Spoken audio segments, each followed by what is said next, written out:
събудихте духовете с новината, че 8 банки не са в добро финансово състояние? Аз мисля, че това е затворена тема, но аз нищо не съм разбунил. Това е официален отчет на Българската национална банка.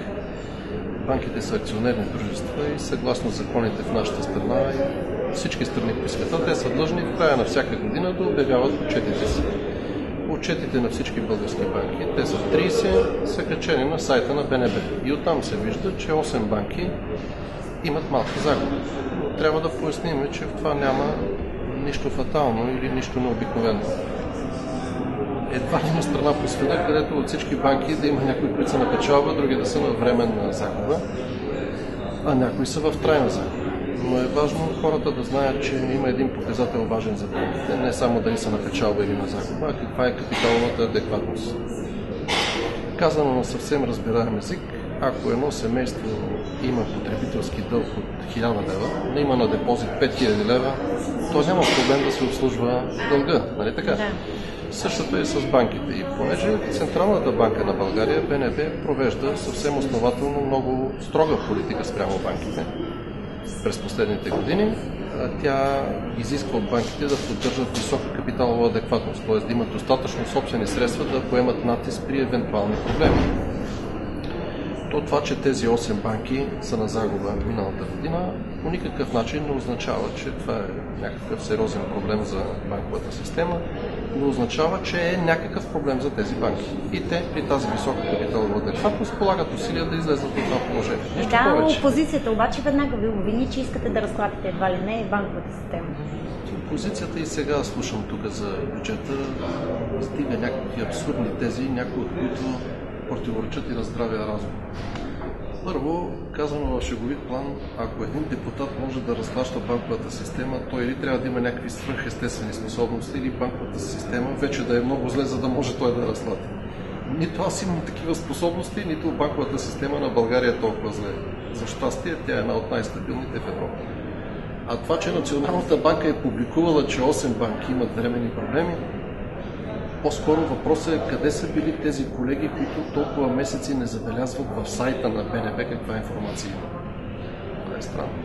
Да, направихте един интересен паралел с събитията през 96-97 година. Кое е общото и различното в сегашната ситуация?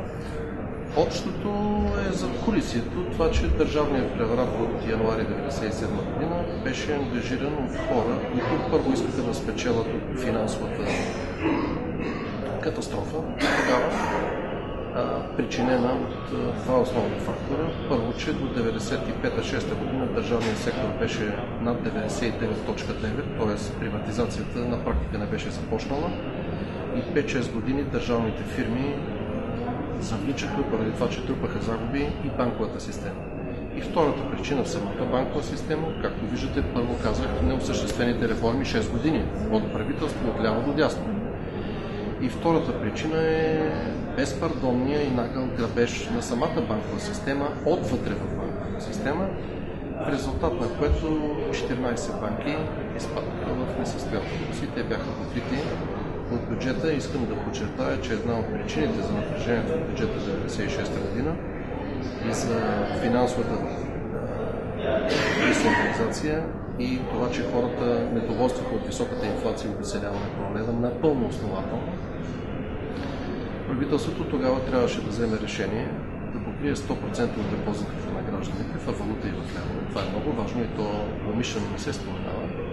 И да покрие 50 на 100 от загубите на банките, от загубите на фирмите в поставените под специално наблюдение и предложени за фалиране банки.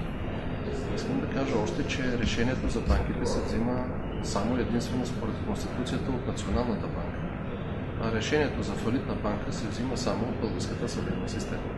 Така че общото е, че и тогава и сега имаше заинтересовани хора от дестабилизацията на икономическата система. И сега от протестиращите, виждаме ги всеки ден, се гледаме в очите, както се казва. Аз допускам, че от тези около 2000-1500 души вечер, които сега се събират, сигурно има една значителна част, които си имат основателни политически мотиви. Но също така вече е публична тайна, че основното ядро, особено ударното ядро в протестите, е финансирано от хора, които не са доволни от резултатите на изборите, където българския народ излезне и гласува. Така че зад колисието е общото, но икономическата ситуация сега е коренно различна. Освен това, България е член на Европейския съюз, страна членка на НАТО. Състоянието на макроикономическите параметри през 2013 година съвсем естествено е да са различни от началото на реформите. Така че икономическата ситуация е коренно различна. Периодически някои икономисти излизат с твърденията, че той със съмнение в валутния борд и в неговата в съществуването му. Вие за или против сте този валутен борд? Аз ви благодаря за този въпрос, защото за разлика от пропагандата, фактите говорят следното. Румен Гечев е на практика ръководител на екипа, който е подготвил въвеждането на валутния борд. Министърът на икономиката по това време е Румен Гечев, министър на финансите Димитър Костов, Националната банка и по-скоро господин Здравко Балиозов. Това бяха тримата души, които основно работиха заедно с останалите колеги от правителството и с премиера Виденов за подготовката на Паричния съвет. Има решение на Министерски съвет, има обсъждания за Паричния съвет в бюджетна и икономическа комисия на парламента. Валутният борд беше готов с разчетен бюджет, закон за бюджета за 1997 година през ноември 1996 година. Така че аз съм един от хората, който е взел решението, че валутният борд е най-подходящият механизъм за излизане от тежката икономическа и финансова криза. Тоест аз няма как да не съм съпричастен. Втората част на въпроса, колко време трябва да остане валутният борд, ще направя една оговорка, че валутният борд не е някакъв магически механизъм. Аз това обяснявам и на моите студенти в дискусиите по курса, който води икономическа политика. Вижте, ако валутният борд е най-доброто нещо на света, то тогава защо Швейцария, Англия, Италия, Съединените щати, Япония, Австралия не са във валутен борд? Те не са, тъй като плаващия валутен курс е най-добрият механизъм до сега за адаптиране на икономиките към променяща се външна среда. В този смисъл валутният борд за България има много плюсове. Той така гарантира една висока стабилност, но той има и определени недостатъци. Но към момента, 2013 година, при разглеждането на бюджета този въпрос не стои. Няма политическа сила в парламента, която в настоящия момент да дебатира и да предполага излизането от Паричен съвет. Това, че България ще излезе от Паричен съвет е сигурно, но въпросът е кога и отговор е при благоприятна за това ситуация. Доколко реалистичен в момента е един курс на еврото към лева 1,96, така приблизително? За градина.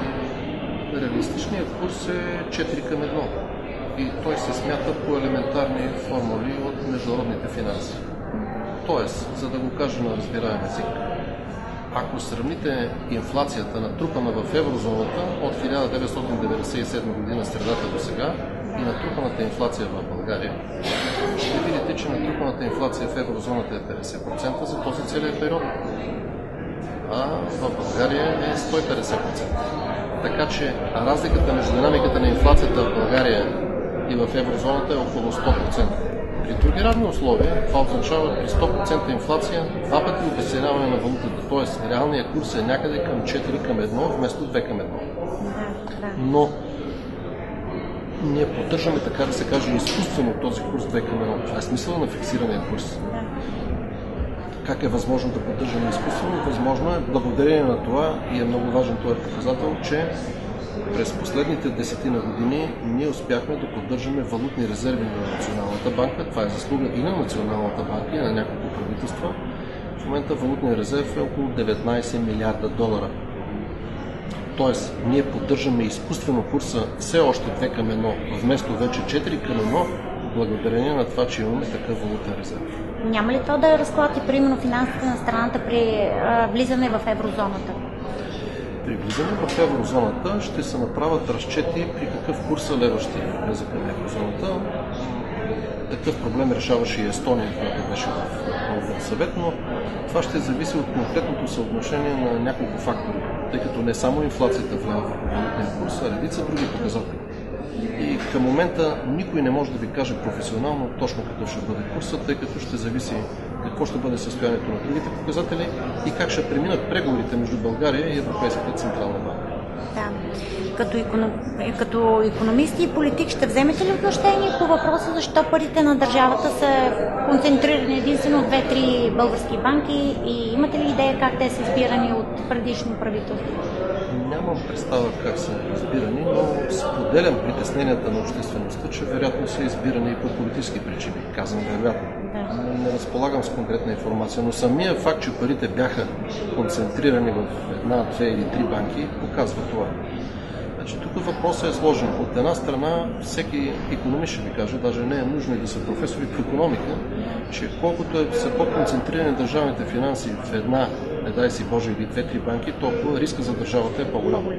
Тоест, диверсификацията на вложенията е икономическо изискване и тук няма никакви съмнения. От втора страна, има един такъв въпрос, който до сега може би не е обсъждан в достатъчна степен, в кои банки да бъдат разпределени тези средства. Тъй като има банки, където собствениците са в по-голяма степен български юридически и физически лица. Има други банки, които са български банки, искам да подчертая. Щом са регистрирани в България, нищо, че са чужди собствениците, те се ползват със всички права на държавата. Но така или иначе, като политик, просто задавам въпроса дали не следва да има някакъв приоритет за банките, които са в по-голяма степен българска собственост. Има някаква логика в това. И на следващо място, ако трябва да говорим за баланс на интереси, лично аз мисля, че в по-голяма степен може да се използва и насърчителна банка. По-голяма част от свободните средства на държавата, защото като се приеме закона за бюджета, примерно ако държавата може да прави разходи около 30 милиарда лева годишно, общо общини и държава, тези разходи не се правят през месец януари или февруари, те се правят в продължение на цялата година. Тоест, временно свободните средства трябва да се търсят възможности да се използват в по-голяма степен през Държавната банка за развитие. Тоест, ние имаме резерв да помислим върху това. По-голяма част от бюджетните пари по някакъв начин, пряко или косвено, може би косвено в по-голяма степен, трябва да минават през Държавната банка за развитие. Да, вие сте заместник-председател на Икономическата комисия към Народното събрание. В момента, доколкото разбирам, се занимавате с проектов закон за ипотечния кредит. Какво ще бъде новото в него? Да, ние работим по такъв закон, водим разговори с представители на банкови асоциации, Националната банка, банкери, експерти. Най-вероятно есента ще бъдем готови с проекта. Там вариантите са различни, но прегледахме законодателствата на доста страни по света. Ето, например, една неолиберална икономика, каквато са Съединените щати, достатъчно убедителна пазарна икономика. Там, както е известно, с прехвърлянето на собствеността, на практика разпореждането за собствеността от банката, се прекратява задълженията на задлъжнелия към банката. Тоест, ако вие сте заложили апартамента, който сте закупили с ипотечен кредит при банката, това е по закон в България. В момента, в който вие попаднете под нормативните показатели, че няколко месеца не сте се обслужвали дълга, банката има основания да ви отнеме, така да се каже, жилището, като реализира неговата собственост на пазара. Но в България какво става в момента? Семействата, които изплащат ипотечен кредит, когато изпаднат по някакви причини в несъстоятелност и не обслужват този кредит, те не само, че трябва да излезнат от жилището си, което ще бъде продадено от банката. И тук трябва да се съгласим, че банката има всякакво право да защита, защото това все пак в банката, това са нашите пари. Това са пари на други хора, които чрез банката са ги дали на тези семейства. Тъжно е, но е справедливо тези семейства да излезнат от апартамента, но според нас е несправедливо тези семейства да продължат да плащат в същата степен и главници и лихви в последващите години. И тук се търсят възможности. Дали ще споделим опита на Съединените щати и други страни, където задължението да отпадне, т.е. хората губят жилището си, но не плащат повече на банката, т.е. банката споделя риска, гражданите губят жилището си, все пак излизат на улицата, а банката поема риска за недоизплатената част. Второто направление, това е и със сигурност това ще бъде направено, това мога да го кажа с голяма увереност. Първото е въпрос на дискусия, но второто е абсолютно задължително. Банките трябва или да минимизират наказателната лихва, или най-добре тя да бъде нулева, тъй като в момента тези наказателни плащания от 5% или 4% са свалили някои банки в момента, на практика са забранителни за рефинансиране. Тоест, ако семейството има затруднение да изплаща при по-висока лихва и се опитат да рефинансират дълга си през друга банка, в момента на практика това икономически не е възможно. Защото всички разбират, че разлика в лихвата от 5% или 4% няма как да има, нали, при пазарни условия. Тоест, задължително ние трябва тази лихва да я сведеме до минимум или да я нулифицираме, така че да откриеме пазара за ипотечни кредити, така както беше направено с закона за потребителския кредит, който в резултат на което лихвите по този кредит намаляха. Да, с този проект за закон ще засегнете големи корпоративни интереси. Има ли така сериозен отпор? Усещате ли сериозен отпор за момента, като се срещате? Искам да заявя, че ние си даваме сметка и аз лично, и те вече се появиха атаките във вестниците. Да. На лична основа, на професионална основа. Аз не храня никакви илюзии, че собствениците на банките, които са получили над 500 милиона печалба миналата година, основателно, основата на пазарна икономика, вие разбирате, че тези акционери и техните представители, елите, управляващите банките, които може би основателно, това е решение на акционерите, получават едни доста шокиращи възнаграждения за България. Няма лошо. Лошото е, че лихвите в България са едни от най-високите в Европа. Това вече е лошо. Така че няма лошо в високите заплати на банковия елит, но лошото е, че тези високи заплати някакси, според мен, не хармонизират с рекордно високите лихви. Следователно, акционерите да бъдат така добри да направят една малка стъпка в печалбите си за сметка на българските избиратели. Тъй като, примерно, аз съм избран да защитавам интересите на всички българи, в това число и на българите, които са в елита на банките. Да. Но все пак, от друга страна, аз съм длъжен да работя за баланса на интереси на хората. Да. Така че в случая става дума за баланс на интереси и за въвеждане на пазарни принципи. Тъй като при ипотечни кредити пазарният принцип е нарушен. Много лесно се доказва, че някои банки извличат допълнителна печалба благодарение на това, че са нарушени пазарните принципи. Ние искаме да засилим пазарната конкуренция, което да доведе до намаление на лихвите по ипотечните кредити. Как ще успеете да контролирате някои небанкови институции, които просто предлагат на хората заеми срещу космически лихви? Тук също може да поемем ангажимента, че се работи въпроса и нещо ще да бъде направено. За сведение, аз изчетох няколко стотни страници по законодателството на различни страни, членки на Европейския съюз и извън него. В някои страни, Швеция, например, е абсолютно забранено небанкови институции да отпускат кредити, но това е по-скоро изключение. В повечето страни те или са на същия лицензионен режим, както банките, или са под силата на много силно регулиране от страна на Националната банка. В България този контрол е минимален. Те се регистрират само в Националната банка, т.е. ние искаме първо контрола върху тях да е не само регистрационен, а да бъде регулативен, както при банките. И второ, лично аз никого не ангажирам, тъй като сега се работи по този проект закон. Лично аз ще настоявам за въвеждане на таван на тези лихви, както в повечето страни членки на Европейския съюз. Примерно не повече от плюс 4-5% или обикновено не повече от плюс 50% върху пазарната лихва. Да. Тъй като е известно, че сега кой ползва тези кредити? Това са крайно бедните хора. Те взимат по 200-300 лева да си платят сметките за ток и парно. Нали така? Да. Фирмите не ползват такива изключително скъпи кредити. Тия хора трябва да ги защитим, тъй като парадоксални случаи. Хора, които са теглили 300 лева да си платят ток и парно, само за няколко месеца тия заеми набъват до 1000 лева. Това са убийства. Да. Ние трябва да защитим тези хора и ще ги защитим. Като споменахме опита на Америка, не може да не споменем и, че там има закон за фалит на частни лица. Вече се заговори на физически лица. Да. Тук се заговори вече за поява на такъв, за подготвяне на такъв законопроект. Да, това работи трудно група, макар че те са взаимосвързани. Мисли се върху това и се правят разчети. Какви биха били резултатите от такъв закон, тъй като законът за фалита на физически лица пряко и косвено е свързани с евентуалния закон за ипотечните кредити, защото те нещата са взаимосвързани. Те могат да се решат или само с единия закон за ипотечните кредити, който ще обхване само ипотечните кредити, тъй като законът за фалит на физически лица той ще бъде свързан и с други закони, в това число и закона за потребителския кредит. Но лично аз съм съсредоточил сега върху работата в екипа за ипотечните кредити. Другия закон, доколкото разбирам от колегите, има един проблем. Това е проблема за хитруването.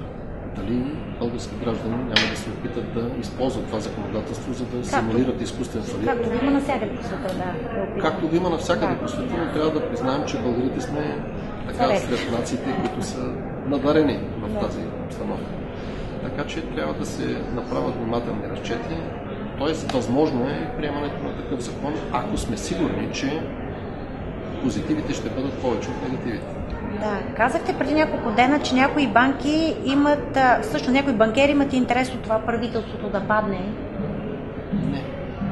Не съм казал някои банкери, но съвсем. Аз казах нещо съвсем друго. Аз казах, че през 1996 и 1997 година определено банките, които бяха в затруднено положение, имаха пряк и изключително силен интерес да падат правителството на левицата. Да. Защото, ще обясня защо. Така или иначе, банките бяха завлечени от публичния държавен сектор, 6 години неприватизиран, и второ, беше ошушкана банковата система отвътре, от разбойници, от разделяне на корупционни такси, да ги наречем, които са стигнали до 40% при раздаването на някои кредити. Как можеха да запълнат тази липса в банковата им сметка, така да се каже? Само ако с доларите, които притежават, продадат на в пъти по-висок курс, продадат обратно, след това изкупат доларите по по-нисък курс и разликата я сложат в левовата сметка. Какъв ми е аргумент? Вярно ли е, че след държавния преврат долара се качи до 3000 лева? Също така магически за няколко дни долара от 3000 лева, вижте статистиката, се върна чудодейно на 1500. Разликата около 250-300 милиона долара беше присвоена от финансовите спекуланти. Основните играчи бяха банките. Сега тук като политик как си обяснявате, че няма осъдени банкери за всичките тия неща, като се върнем назад? Нямам обяснение. Мога да изразя само огромно възмущение. Първо беше осъществен държавен преврат. Аз винаги съм предупреждавал, че тогава има ли осъден за това, че беше атакуван парламента, че бяха потрошени коли на НСО на парламента, че беше предизвикан пожар, че бяха осъществени на практика актове на тероризъм. Нито един осъден няма, нали така?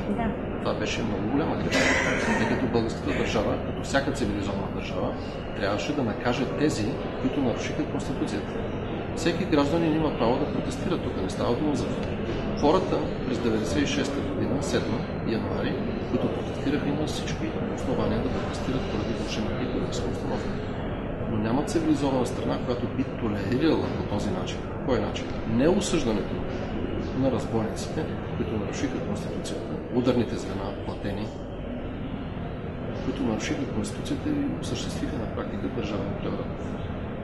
И резултатите са налице. Първо бяха ограбени хората с още около 300 милиона долара. Така ли? Да. Второ, какво стана в резултат на това? Дойде правителство, което по един изключително непрозрачен и нагъл начин раздаде баницата, това, което българския народ е изграждал десетилетия, и създаде така наречените олигарси. Защото олигарсите бяха създадени как? С малко пари получиха огромни активи в българската държава. Българският туризъм, българската фармация, българската индустрия, вече и в земеделието Добруджа се контролира от няколко души. Тоест собствеността беше трансферирана и затова трябваше да бъде свързан закон по правителството. Тогава. Дали БСП няма някаква вина през годините за поява на олигарси, за купачите, за всичко, сериозно да кажа, че едни политически сили сигурно може да спорим, са по-виновни от другите. Но това, че всички са виновни, аз смятам, че няма съмнение. Следователно всички заедно трябва да работят да бъде ограничено това влияние на олигарсите. Но не казвам, че вече е много късно, никога не е късно, но в българското общество ние сме си виновни гражданите, че допуснахме да се стигне до там няколко души или няколко клана олигарси. Ами и сега се говори, че сегашното правителство също е на олигарси. Говори се, но трябва да кажат на кои точно олигарси и по какъв начин управляват. Аз не мога да ви бъда полезен, тъй като аз такива олигарси лично не познавам. Да. В началото на парламента още, не знам, започна да се говори, че трябва да отпаднат тия 10% върху данък върху лихвата на депозитите на гражданите. Да. Какво е вашето мнение? Трябва ли да има такъв данък? Или... Моето мнение е, че този данък по голяма степен е безмислен, макар че той звучи социално. В някои страни има такъв данък, други няма. Но не е това проблема на бюджета. Вижте, до момента, примерно за първите 6 месеца на 2013 година, са събрани 12 милиона. Като извадите разходи по администриране на този данък, ще видите, че резултата не е голям. Така че някакъв социален смисъл има, но не това са проблемите на бюджета на България и не това ще реши социалните проблеми на България. Аз веднага ще кажа личното си мнение, което аз не съм променял, както знаете. Аз бях противник и съм на плоския данък. Много повече средства ще влезнат в бюджета и много е по-социално ориентирано, ако ние изпълним решенията на последния си конгрес на БСП, те какви са за въвеждане на прогресивен данък. Само че БСП няма достатъчно гласове в парламента, но поне аз ще инициирам от следващия бюджет да опитаме постепенно да минем към прогресивен данък. Първо, най-малката стъпка е да има необлагаем минимум за най-бедните българи. И втората стъпка – въвеждане на прогресивен данък, какъвто е данъка в 99% от страните членки на Организацията на Обединените нации. България сред няколко, 12-15 страни по света, които съвсем не са модел даже и за пазарна икономика, където има такъв данък. Така че аз разбирам предимствата на плоския данък от техническа гледна точка и това, че той беше въведен в момент, в който икономиката се разбираше възходящо. Но искам да подчертая, това не е мое мнение, това е описано и доказано, че плоският данък е с особено негативни ефекти по време на икономическа криза, тъй като теглото на кризата се прехвърля основно върху по-бедните. Ами отново може би да очаквате сериозен отпор на този проект закон, тъй като в крайна сметка ще бъдат засегнати интереси пак на по-богати българи. Да, ще бъдат засегнати интересите и на по-богати и на средната класа. Това политически не е популярно, но нали всички искаме да имаме добри университети, детски градини за нашите деца. Искаме като отидем в болница да получим добри здравни услуги. Вижте, няма страна по света, където да има 10% данък върху доходите, личните и фирмените и в същото време да има високо развита социална система. Ще ви дам един пример като връзка с ипотечните кредити. В Дания, това ми е модела, който на мен най-много ми харесва. Почти и не толкова шеговито ще кажа, че на практика Дания, примерно и Швеция, са страни, които по-скоро са близко до модела на социализма, отколкото на капитализма. Но в Дания, когато едно семейство или гражданин не може да се обслужва ипотечния кредит, да, излиза на улицата. Само че общината е длъжна да предложи на това семейство и на този гражданин общинско жилище. В Дания се строят хиляди общински жилища за такива случаи, в това число за техни граждани, които са изпаднали в несъстоятелност. Не е ли хуманно? Само че в Дания данъка върху доходите на по-богатите е над 40%. Няма как с 10% да строиш общински жилища. Ето ви един пример. Като кажеш А, трябва да кажеш и Б. Искаме силна социална държава, това няма как да стане с 10% данък. Да, много ви благодаря.